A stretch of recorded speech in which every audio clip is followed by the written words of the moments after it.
முக்கியமான பதிவு 2026ஆம் ஆண்டு மார்ச் 6ஆம் தேதி திருநள்ளாறில் சனி பகவான் பயிற்சி எப்படி இருக்கும் என்பதை சொல்கிறதுக்கு முன்னாடி சனீஸ்வர பகவான் நல்லவரா கெட்டவரா போல பக்தி உள்ளவனை நிச்சயமாக பெரிய அளவில் தண்டிக்க மாட்டார்.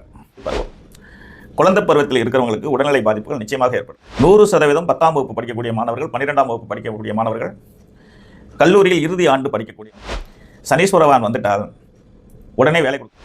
அரசாங்க பணியில் இருப்பவர்கள், தனியார் பணியில் இருக்கக்கூடியவர்கள், அரசாங்க பணியில் இருக்கக்கூடியவர்கள், இரண்டு தரப்பை சில பேருக்கு இடமாற்றம் ஏற்படும். சில பேருக்கு வேலையில் பிரச்சனை வரும். போக்குவரத்தில் ரொம்ப ரொம்ப கவனமாக இருக்கணும். இப்போ இனிமேல் சனி பகவான்கிட்ட வந்து இனிமேல் நீங்கள் ஒழிச்சிட்டு இருக்க முடியாது. இனிமேல் நீங்கள் ஒழிச்சிட்டு இருந்தீங்க அப்படின்னு சொன்னால் நிச்சயமாக தண்டனை பேர். சனீஸ்வர பகவான் உங்களை இயக்க போகிறார், உங்களுக்கு வாழ்க்கை பாடத்தை கற்றுக் கொடுக்க போகிறாருங்கிறது தெளிவாயிடுச்சு. அதுவே நாம் செய்கிற ஒரு நன்றி கடன் மாதிரி அது பரிகாரம் ஆகிடும். ஆகவே நீங்கள் வந்து 58 to 60க்குள் இருக்கக்கூடியவர்கள் சந்திக்காதீங்க. கவனமாக இருங்க, பத்திரமா இருங்க, பாதுகாப்பாக இருங்க. இனி அரசியல் துறையில் இருக்கக்கூடியவர்கள் அரசாங்க பொறுப்புக்கு போட்டி போடும்போது உடல்நலத்தில் அதிக அக்கறை எடுத்துக்கணும். வருஷத்துக்கு ஒரு முறை அவங்க ஆயுஷ் ஹோமம் பண்ணிக்கணும். அவங்களுடைய குலதெய்வத்தை அதிகமாக தரிசனம். அதுக்குமே முக்கியமான விஷயம் வந்து ஜனனகால ஜாதகம் சரியாக இருக்கும் பட்சத்தில்.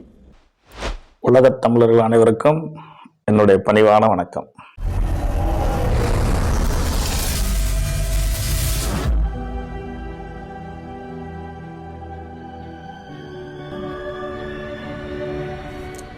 உலகத் தமிழர்கள் அனைவருக்கும் என்னுடைய பணிவான வணக்கம்.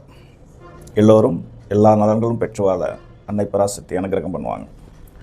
உங்களுக்காக நான் வேண்டிக் கொள்வேன்.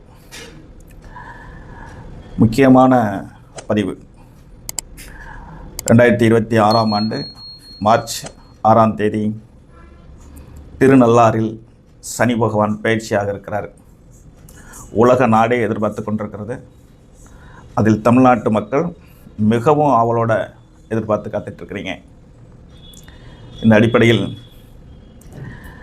மேச ராசி நேயர்களுக்கு சனி பகவான் பயிற்சி எப்படி இருக்கும் என்பதை சொல்கிறதுக்கு முன்னாடி சனீஸ்வர பகவான் நல்லவரா கெட்டவரா, அவரை கண்டு நாம் வந்து பயங்கொள்வது சரியா தப்பா?